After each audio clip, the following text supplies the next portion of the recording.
মৌলানা মৌলভী সাহেবদের ঘরে যে মায়েরা বোনেরা তাদেরকে বলবো তোমরা এদের বাচ্চা পেটে নিও না। মা বোনদেরকে বলছে যে আপনারা আলেমের সন্তান পেটে নিবেন না।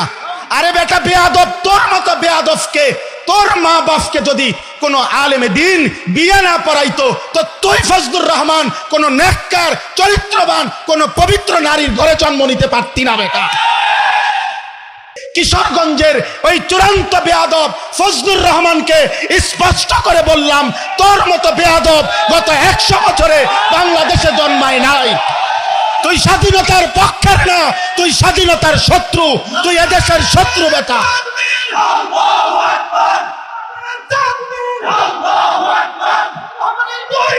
জুতা মারো তালে তালে।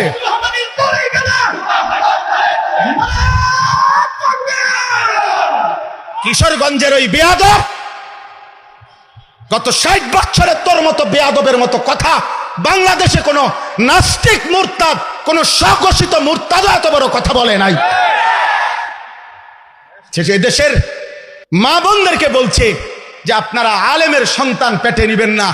আরে বেটা বেয়াদব, তোর মতো বেয়াদবকে, তোর মা বাপকে যদি কোন আলেমে দিন বিয়ে না পড়াইতো তো তুই ফজলুর রহমান কোন নেককার চরিত্রবান কোন পবিত্র নারীর ঘরে জন্ম নিতে পারতি না বেটা।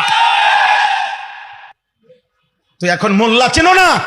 ইসলাম এক জিনিস, মোল্লাতন্ত্র আরেক জিনিস। ইসলাম তোর আব্বার, ইসলাম তোর বাবার নাকি বেটা? হ্যাঁ, ইসলাম তুমি আনছো নাকি? এজন্য এটা স্পষ্ট, এই বেয়াদব চূড়ান্ত বেয়াদব।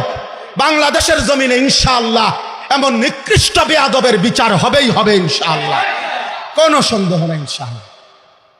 এই পর্যন্ত কেউ আপনার এই পৃথিবীতে, আমরা পড়ছি কিতাবে, ওলামায়ে কেরামের রক্ত বিষের মতো, বিষ যেমন মানুষকে শেষ করে দেয়, ওলামায়ে কেরামের রক্ত নিয়ে কেউ ছিনিমিনি খেললে, ওলামায়ে কেরামের ইজ্জত নিয়ে কেউ ছিনিমিনি খেললে, খোদার কসম, রব্বে কাবার কসম, আল্লাহ তাআলা ওই ব্যক্তি, ওই গোষ্ঠী, ওই দলকে বেইজ্জতি, লাঞ্ছিত, অপমানিত করেই করে, করেই করে, করেই করে।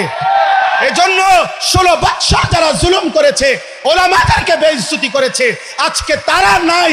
এই বেহক এখনো বাংলার জমিনে বহাল আছেই আলহামদুলিল্লাহ। মামুন মামুনই আছে, মামুন মানে নিরাপদ, মামুন মামুনই আছে।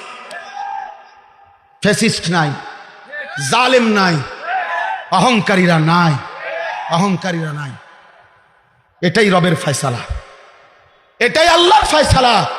ব্রাহ্মণবাড়িয়ার ওই বেয়াদব, ব্রাহ্মণবাড়িয়ার ওলামায়ে কেরামকে বারবার বিদ্রুপ করেছিল।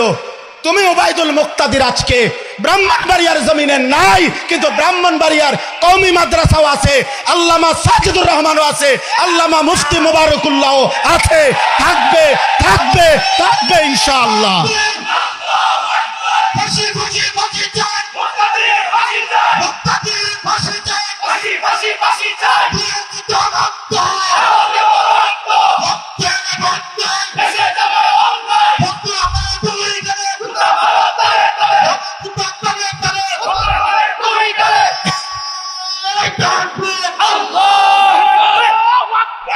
এটা ভুলে গেলে চলবে না ইনশাআল্লাহ, ইনশাআল্লাহ বলেন ইনশাআল্লাহ।